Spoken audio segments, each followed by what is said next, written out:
માસૂમની જિંદગીની લડાઈ। ચારે બાજુ માત્ર ને માત્ર પાણી।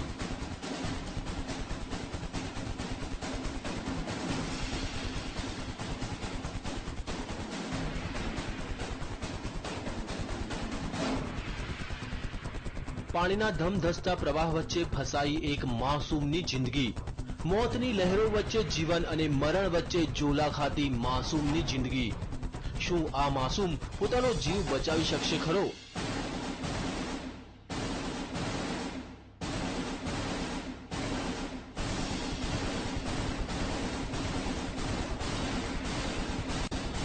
માસૂમ મોતને આપી શકશે માત?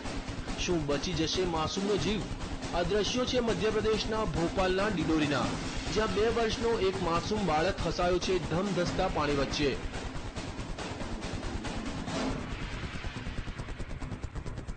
આ બાળક રમતો રમતો આ નદીમાં પહોંચી ગયો અને અચાનક પાણીનો પ્રવાહ વધી જતા તે અટવાઈ પડ્યો।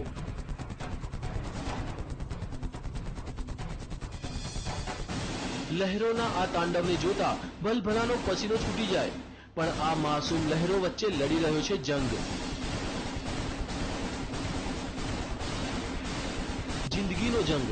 પણ હવે સવાલ એ થાય છે કે લહેરો સામે તે જિંદગીનો જંગ જીતી શકશે ખરો?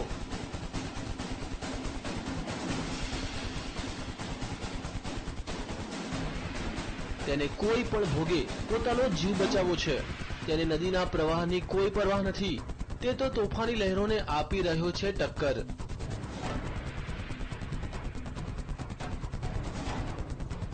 બાળકની આ જિંદગીના જંગને જોતા ગ્રામજનોએ તેને બચાવવાની જહેમત ઉઠાવી।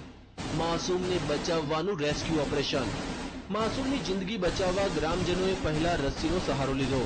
થોડા ઘણા અંશે તે સફળ પણ થયા, પણ અચાનક તે પાછો પાણીના પ્રવાહમાં તણાઈ ગયો।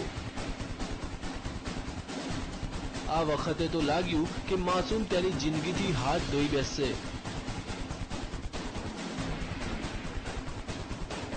પણ ગ્રામજનોએ હિંમત ન હારી અને નદીમાં ઝંપલાવ્યું અને તરતા તરતા માસૂમ સુધી તે પહોંચવામાં સફળ થયા। અનેક પ્રયાસ બાદ તેઓ આ માસૂમની જિંદગી બચાવવામાં સફળ રહ્યા। Bureau report, TV9।